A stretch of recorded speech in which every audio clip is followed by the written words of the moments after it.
Article 370 की मनसूखी के बाद पहली बार कश्मीर पहुंचे वजीर आजम नरेंद्र मोदी। कहा कि इस नए जम्मू कश्मीर का दहाइयों से इंतजार था। कांग्रेस और इसके इत्तेहादियों ने दहाइयों से आर्टिकल 370 के नाम पर लोगों को किया गुमराह।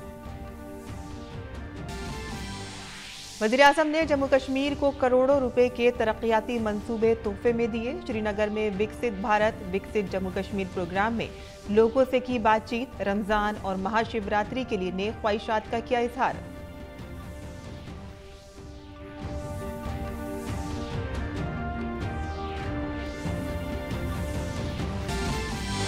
संदेश खाली जाते हुए बीजेपी खवातीन रहनुमाओं को बंगाल पुलिस ने लिया हिरासत में। वहीं बीजेपी में शामिल कोलकाता हाईकोर्ट के साबिक जज अभिजीत गंगोपाध्याय ने कहा कि वाहिद मकसद मगरबी बंगाल से बदउनवानी हुकूमत को बेदखल करना है। लोकसभा इंतखाबात से कबल उड़ीसा में नवीन पटनायक की पार्टी की एनडीए में शामिल होने की खबरें। 14 सीटों पर बीजेपी और 7 सीटों पर बीजेडी के इलेक्शन लड़ने की भी खबरें। आंध्र प्रदेश में टीडीपी और जनसेना के बीजेपी के साथ हाथ मिलाने पर समझौता होने की खबर। वजीर खारजा डॉक्टर एस जयशंकर ने चीन के साथ ताल्लुकात पर कहा कि अगर कोई मुल्क तहरीरी मुआहदों पर अमल नहीं करता है तो ये बाइस तशवीश है। वजीर खारजा ने जापान के दौरे के दौरान टोक्यो एट राइसीना गोलमेज कॉन्फ्रेंस में कहा। धर्मशाला किया आगाज। आदाब नाज़रीन, खबरनामे में आपका इस्तकबाल है। मैं हूं साइमा खान। अब खबरें तफसील से। वज़ीर आज़म नरेंद्र मोदी अपने जम्मू कश्मीर के दौरे पर श्रीनगर के बख्शी स्टेडियम पहुंचे, जहां वो विकसित भारत विकसित जम्मू कश्मीर प्रोग्राम में शामिल हुए। प्रोग्राम के दौरान वज़ीर आज़म ने जम्मू कश्मीर में ज़राई मईशत को फ़रोग़ देने के लिए तकरीबन 5,000 करोड़ रुपए के जामे ज़राई तरक्की प्रोग्राम को कौम के नाम वफ़ किया। इस प्रोग्राम के तहत एक समग्र कृषि विकास पोर्टल के जरिए तकरीबन 2.5 लाख किसानों को स्किल डेवलपमेंट की तरबियत दी जाएगी। और इसके अलावा वज़ीर आज़म ने स्वदेश दर्शन और प्रसाद तीर्थ यात्रा से मुतालिक एक स्कीम के तहत सैरो सयाहत के शोबे से मुतालिक कई मंसूबों का भी आगाज़ किया, जिनमें हजरत बल मज़ार की मरबूत तरक्की शामिल है।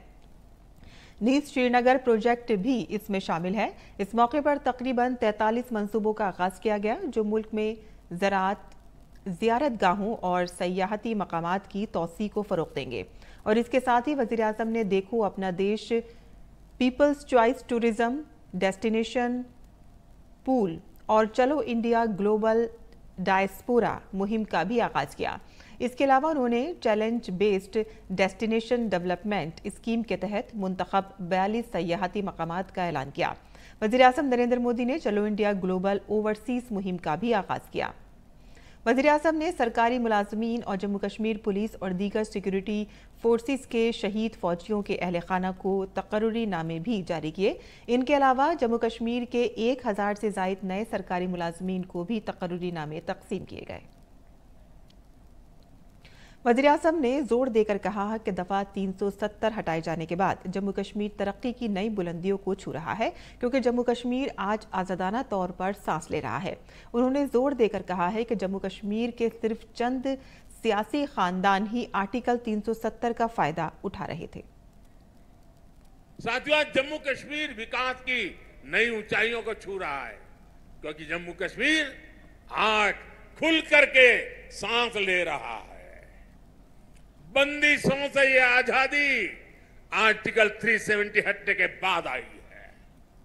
दशकों तक सियासी फायदे के लिए कांग्रेस और उसके साथियों ने 370 के नाम पर जम्मू कश्मीर के लोगों को गुमराह किया, देश को गुमराह किया। 370 से फायदा जम्मू कश्मीर को था या कुछ राजनीतिक परिवार वही इसका लाभ उठा रहे थे? जम्मू कश्मीर की आवाम ये सच्चाई जान चुकी है कि उनको गुमराह किया गया था। कुछ परिवारों के फायदे के लिए जम्मू कश्मीर को जंजीरों में जकड़ दिया गया था। आज 370 नहीं है। इसलिए जम्मू कश्मीर के युवाओं की प्रतिभा का पूरा सम्मान हो रहा है, उन्हें नए अवसर मिल रहे हैं। आज यहां सबके लिए समान अधिकार भी है, समान अवसर भी है। वज़ीर-ए-आज़म ने यह भी कहा कि जम्मू कश्मीर सिर्फ एक खित्ता नहीं है, बल्कि जम्मू कश्मीर भारत का सिर है और सिर का ऊंचा होना तरक्की और एहतराम की अलामत है और इसके लिए विकसित जम्मू कश्मीर विकसित भारत की अव्वलीन तरजीह है। विकास की शक्ति, पर्यटन की संभावनाएं, किसानों का सामर्थ्य और जम्मू कश्मीर के युवाओं का नेतृत्व, विकसित जम्मू कश्मीर के निर्माण का रास्ता यहीं से निकलने वाला है। जम्मू कश्मीर केवल एक क्षेत्र नहीं है, ये जम्मू कश्मीर भारत का मस्तक है और ऊंचा उठा मस्तक ही विकास और सम्मान का प्रतीक होता है। इसलिए विकसित जम्मू कश्मीर विकसित भारत की प्राथमिकता है। वज़ीर-ए-आज़म ने जोर देकर कहा कि जम्मू कश्मीर आज तेजी से तरक्की की राह पर गामजन है। उन्होंने कहा कि जम्मू कश्मीर में कनेक्टिविटी की तोसी की वजह से इक़्तिसादी सरगर्मियां तेज हुई हैं। जम्मू कश्मीर आज तेज रफ्तार से विकास के मार्ग पर आगे बढ़ रहा है। यहां के लोगों को एक नहीं बल्कि दो एम्स की सुविधा मिलने जा रही है। एम्स जम्मू का उद्घाटन हो चुका है और एम्स कश्मीर पर तेजी से काम चल रहा है। 7 नए मेडिकल कॉलेज, 2 बड़े कैंसर अस्पताल स्थापित किए गए हैं। IIT और IIM जैसे आधुनिक शिक्षा संस्थान भी बने हैं। जम्मू कश्मीर में 2 वंदे भारत ट्रेनें भी चल रही है। श्रीनगर से संगलदान और संगलदान से बारामूला के लिए ट्रेन सेवा शुरू हो चुकी है। कनेक्टिविटी के विस्तार से जम्मू कश्मीर में आर्थिक गतिविधियां तेज हुई है। जम्मू और श्रीनगर को इसलिए इंफ्रास्ट्रक्चर के नए प्रोजेक्ट भी लाए जा रहे हैं। आप देखिएगा आने वाले समय में जम्मू कश्मीर की सक्सेस स्टोरी पूरी दुनिया के लिए एक बहुत बड़ा आकर्षण का केंद्र बनेगा। वज़ीर-ए-आज़म नरेंद्र मोदी ने जम्मू कश्मीर के अपने दौरे के दौरान श्रीनगर में हजारों करोड़ रुपए का तरक्याती तोहफा पेश करने से पहले मुख्तलिफ स्टॉल्स का दौरा किया और उनसे बातचीत की। इस दौरान डिजिटल अदायगियों को फरोग देते हुए वज़ीर-ए-आज़म ने UPI के जरिए एक शॉल भी खरीदी।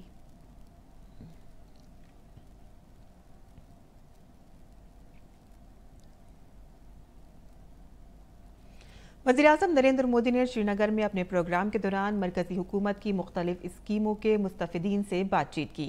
इस दौरान मुस्तफिदीन ने मरकजी हुकूमत की मुख्तलिफ स्कीमों से हासिल फवाइद के लिए वज़ीर-ए-आज़म नरेंद्र मोदी का शुक्रिया अदा किया। सदर जमहूरिया द्रौपदी मुर्मू ने आज नई दिल्ली में सेंट्रल संस्कृत यूनिवर्सिटी की पहली तकसीम असनाद तकरीब में शिरकत की। तकरीब में तलबा को डिग्रियां तकसीम की गईं। मरकजी वज़ीर तालीम धर्मेंद्र प्रधान ने भी तकरीब में शिरकत की।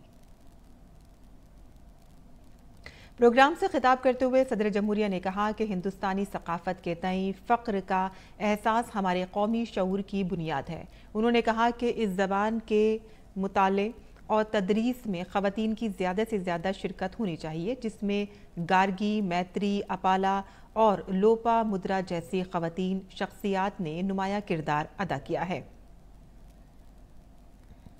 जाहिर किया गया है। उन्होंने मजीद कहा कि रिवायत को अहमियत देना और तलबा को जदीद उलूम और साइंस के मैदान में आगे बढ़ाना कौमी तालीमी यूनिवर्सिटी के कैंपस में तहकीकी काम भी किया जा रहा है।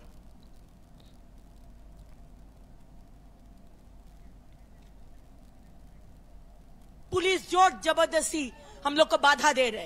ये राजारहाट है, यहाँ पर कोई 144 धारा नहीं है, सौंदर्य खाली है 7 किलोमीटर दूर।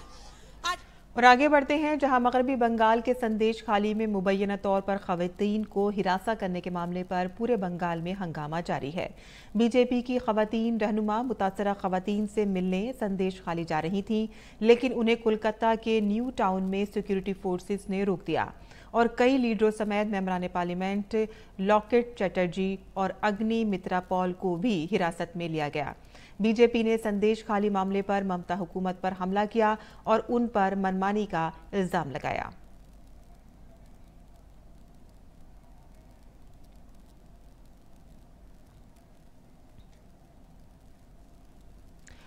बायोटेक्नोलॉजी की बढ़ती हुई अहमियत के पेश नज़र हरियाणा के फरीदाबाद रीजनल बायोटेक्नोलॉजी सेंटर में भारत में पहली बार 17वीं बैनुल-अक़वामी बायो कॉन्फ्रेंस का इनेकाद किया गया। साइंस और टेक्नोलॉजी के मरकजी वज़ीर ममलिकत डॉक्टर जितेंद्र सिंह कॉन्फ्रेंस में मेहमान ख़ुसूसी के तौर पर शिरकत के लिए आए थे। उन्होंने कहा कि मरकजी हुकूमत बायोटेक्नोलॉजी को फ़रोग़ देने के लिए एक ख़ास मिशन पर काम कर रही है। पेश ओपी यादव की एक ख़ुसूसी रिपोर्ट। मुल्क में बायोटेक्नोलॉजी के मैदान में बढ़ती हुई सलाहियत और हयातियाती तनव्वु की वसी अहमियत के पेश नज़र भारत में पहली बार 17वीं सालाना बैनुल-अक़वामी बायो क्यूरेशन कॉन्फ्रेंस 2024 फरीदाबाद के रीजनल बायोटेक्नोलॉजी सेंटर में मुनक़िद की जा रही है। मरकजी वज़ीर डॉक्टर जितेंद्र सिंह, जो इस कॉन्फ्रेंस में मेहमान ख़ुसूसी के तौर पर शिरकत करने आए थे, उन्होंने कहा कि मौजूदा वक्त बायोटेक्नोलॉजी का है और मरकजी हुकूमत इसके लिए बामानी इक़दामात कर रही है। अंतर्राष्ट्रीय बायो क्यूरेशन कॉन्फ्रेंस, भारत तो ट्रेडिशनली जाना जाता है as a country of diversity. तो डाइवर्सिटी न केवल फिजिकल, ऑल्सो बायोडाइवर्सिटी, हिमालय से लेकर समुद्र तट तक और अंतरिक्ष तक डाइवर्सिटी ही डाइवर्सिटी। लेकिन शायद कभी आकलन करने पर यह कारण निकलेगा कि पिछले 10 वर्षों में प्रधानमंत्री मोदी जी के नेतृत्व में इस तरह के नवाचार को प्रोत्साहन दिया गया। इस मौके पर महकमा बायोटेक्नोलॉजी के सेक्रेटरी राजेश एस गोखले ने कहा कि ये कॉन्फ्रेंस आलमी सतह पर curators, developers, data stakeholders को ख्यालात और महारत का तबादला करने का मौका फराहम करेगी। एक साथ मिल के सोचेंगे कि किस तरह इंटरनेशनल कोऑपरेशन कर सकते हैं, किस तरह हम आगे की तरह से नए डेटा जैसे आते रहेंगे तो इसका किस तरह से मिक्स मैच करके इसका वैल्यू क्रिएट कर सकते हैं। तो ये एक बहुत ज़रूरी है और ये एक मीटिंग बहुत इंडिया में पहली बार हो रही है और हम बहुत खुश हैं कि इसका फ्यूचर रोल हमारे देश की प्रगति में बहुत अच्छी तरह से रहेगा। तकरीब में मौजूद शोबा बायोटेक्नोलॉजी की मुशीर डॉक्टर सुजीता नीनावे ने कहा कि पूरी दुनिया में 3 से 4 डेटा सेंटर्स हैं और अब मरकजी हुकूमत की मदद से भारत में भी इंडियन बायोलॉजिकल सेंटर बनाया जा रहा है और इससे मुल्क और दुनिया के साइंसदानों को मदद मिलेगी। इंडिया में यहाँ पे Indian biological data centre open करने में आया है। गवर्नमेंट का ये इनिशिएटिव है एंड ये हमारी इंडियन साइंटिस्ट को एंड इवन इंटरनेशनल साइंटिस्ट के लिए भी बहुत डाटा साइंस में प्रगति करने के लिए बहुत हेल्पफुल है। कॉन्फ्रेंस के दौरान फरीदाबाद के रीजनल बायोटेक्नोलॉजी सेंटर के डायरेक्टर डॉक्टर अरविंद कुमार साहू ने बताया कि इस बैनुल-अक़वामी कॉन्फ्रेंस में 15 मुख्तलिफ ममालिक के 181 मंदुबीन शिरकत कर रहे हैं। सेहत, ज़राअत और बायो मैन्युफैक्चरिंग जैसे शोबों में डेटा की जरूरत के पेश नज़र इंडियन बायोलॉजिकल सेंटर का क़याम एक अच्छा इक़दाम है।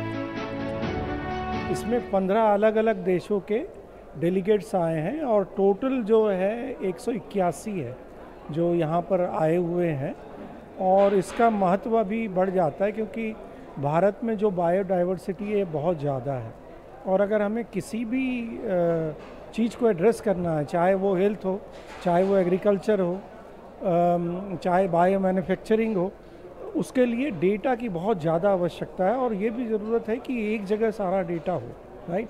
तो इसीलिए इसकी वजह से जो इंडियन बायोलॉजिकल डेटा सेंटर है जहाँ सारा अलग अलग टाइप का बायोलॉजिकल डेटा जो एक साथ रखा जा रहा है, इसका महत्व बहुत है। कॉन्फ्रेंस के पहले दिन मरकजी वजीर डॉक्टर जितेंद्र सिंह ने Indian nucleotide data archive control access Indian crop phenome database और इंडियन बायोलॉजिकल डेटा सेंटर के इंडियन मेटाबोलम डेटा आर्काइव का आगाज करने के अलावा इंडियन बायोलॉजिकल डेटा सेंटर में कैप्सूल का आगाज किया।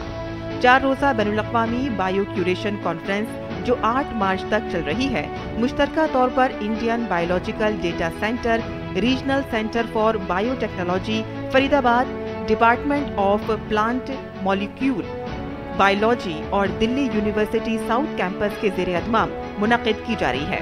भारत में जैव विविधता के बढ़ते महत्व के मद्देनजर देश में पहली बार 17वां अंतर्राष्ट्रीय बायो क्यूरेशन सम्मेलन आयोजित किया गया है। सम्मेलन में बतौर मुख्य अतिथि भाग लेने आए केंद्रीय मंत्री डॉक्टर जितेंद्र सिंह ने बायोटेक्नोलॉजी के क्षेत्र में केंद्र सरकार के विकास कार्यों को जहां रेखांकित किया, वहीं भविष्य की चुनौतियों को देखते हुए वैज्ञानिकों से इस क्षेत्र में शोध, नवाचार और डाटा संकलन जैसे महत्वपूर्ण कार्यों को आगे बढ़ाने के लिए प्रेरित भी किया। मेरे सहयोगी कैमरामैन गौरव गिरी के साथ मैं OP Yadav, DD news, Faridabad. और सदर जमहूरिया द्रौपदी मुर्मू ने आज नई दिल्ली में सेंट्रल संस्कृत यूनिवर्सिटी की पहली तक़सीम-ए-स्नात तकरीब में शिरकत की। तकरीब में तलबा को डिग्रियां तकसीम की गईं। मरकजी वज़ीर तालीम धर्मेंद्र प्रधान ने भी तकरीब में शिरकत की। प्रोग्राम से खिताब करते हुए सदर जमहूरिया ने कहा कि हिंदुस्तानी सकाफत के तई फ़ख्र का एहसास हमारे कौमी शऊर की बुनियाद है। उन्होंने कहा कि इस ज़बान के मुताले और तदरीस में ख़वातीन की ज़्यादा से ज़्यादा शिरकत होनी चाहिए, जिसमें गार्गी, मैत्री, अपाला और लोपा मुद्रा जैसे ख़वातीन शख्सियात ने नुमाया किरदार अदा किया है। इस विश्वविद्यालय के परिसर में आदिवासी वनवासी समुदायों के अनेक विद्यार्थियों को शिक्षा प्रदान की जा रही है। जिस भाषा में गार्गी, मैत्री, ओपाला और लोपामुद्रा जैसे महिला विभूतियों ने ज्ञान का अमर अवदान दिया है, उसके अध्ययन अध्यापन में महिलाओं की भागीदारी अधिक से अधिक होनी ही चाहिए। मुझे ये देखकर बहुत प्रसन्नता हो रही है कि आज स्वर्ण पदक प्राप्त करने वाले विद्यार्थियों में छात्राओं की संख्या लगभग समान है। ये प्रसन्नता की बात है कि आज उपाधि प्राप्त करने वाले विद्यार्थियों में लगभग 47% संख्या छात्राओं की है। ये महिला सशक्तिकरण के प्रयासों में इस केंद्रीय संस्कृत विश्वविद्यालय का सराहनीय योगदान है। सदर जमहूरिया द्रौपदी मुर्मू ने कहा कि सेंट्रल संस्कृत यूनिवर्सिटी का कुलगीत में कदीम तहकीक की रिवायत के साथ साथ नई तहकीक की रिवायत को आगे बढ़ाने का अज़्म जाहिर किया गया है। उन्होंने मजीद कहा कि रिवायत को अहमियत देना और तलबा को जदीद उलूम और साइंस के मैदान में आगे बढ़ाना कौमी तालीमी पॉलिसी का बड़ा मकसद है। परंपरा को महत्व देते हुए आधुनिक ज्ञान विज्ञान के क्षेत्र में विद्यार्थियों को आगे बढ़ाना राष्ट्रीय शिक्षा नीति 2020 का एक प्रमुख उद्देश्य है। ऐसा करके हम अपने समृद्ध भारतीय ज्ञान परंपरा से लाभ उठाते हुए 21वीं सदी की चुनौतियों का सामना करने में सक्षम युवा पीढ़ी का निर्माण कर सकेंगे। राष्ट्र का स्थान केवल बुद्धि में नहीं बल्कि हृदय में भी होता है। राष्ट्र की अवधारणा जितनी बोधगम्य है उससे अधिक भावगम्य है। राष्ट्र प्रेम की भावना की सबसे उदात्त अभिव्यक्तियां संस्कृत भाषा में प्राप्त होती है। मरकजी वज़ीर तालीम धर्मेंद्र प्रधान ने मरकजी संस्कृत यूनिवर्सिटी की सताइश करते हुए कहा कि संस्कृत में दस्तयाब सहीफों का मुताला किया जा रहा है और मुख्तलिफ रियासतों में वाक़ मरकजी संस्कृत यूनिवर्सिटी के कैंपस में तहकीकी काम भी किया जा रहा है। मुझे यह जानकर खुशी हुई कि आपके विश्वविद्यालय ने हाल ही में संपन्न मेरा पहला वोट देश के लिए अभियान में छात्रों की सक्रिय रूप में शामिल किया है। आपके विश्वविद्यालय नई शिक्षा नीति को लागू करने में सबसे आगे है। मुझे बताया गया कि अपार आईडी और एकेडमिक बैंक ऑफ क्रेडिट के संदर्भ में नेशनल एजुकेशन पॉलिसी की नई टेक्नोलॉजिकल इंस्ट्रूमेंट पहले से ही मौजूद है। मुझे इनोवेशन प्रोग्राम और भोज पंचांग का शुभारंभ देखकर खुशी हुई है। सेंट्रल संस्कृत यूनिवर्सिटी ने यह अभिनव कदम उठाया है जहां संस्कृत और आयुर्वेद के बीच की खाई को पूरा किया जाएगा।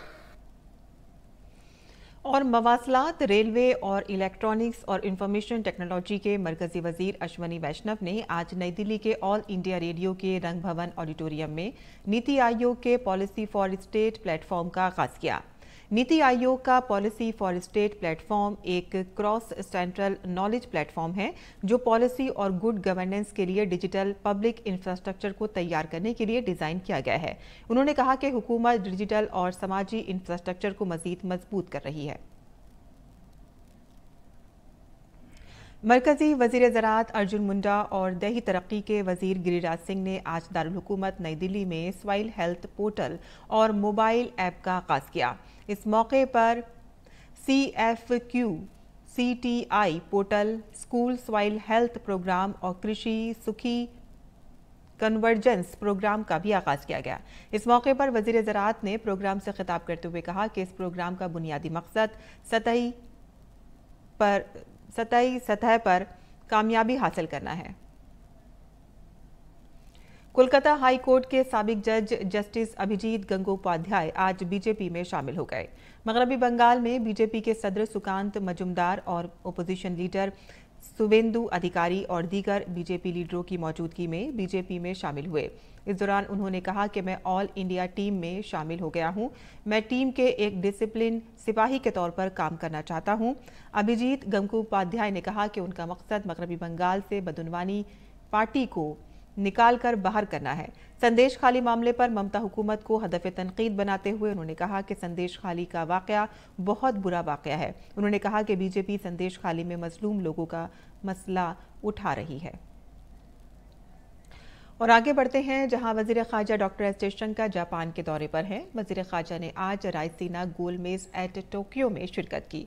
कॉन्फ्रेंस में वजीर ख़ारजा डॉक्टर एस जयशंकर ने पड़ोसी मुल्क चीन के साथ ताल्लुकात को खुलकर अपने ख्यालात का इजहार किया। Very bad incident. The state leaders have gone there. They have been prevented from reaching there. और आगे बढ़ते हैं, जहां बोहिराए अहमर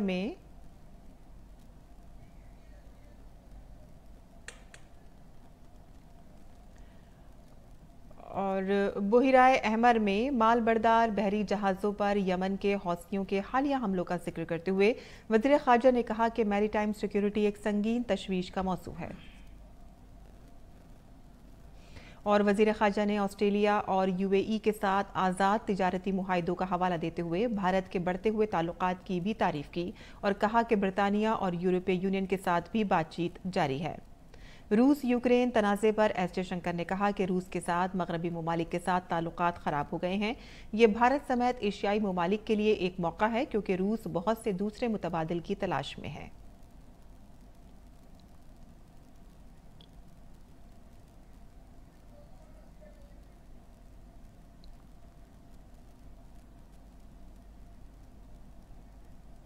और इसी के साथ ही हमारा खबरनामा यहीं ख़त्म पसीर होता है। हमारी पूरी टीम को दे इजाज़त। आदाब।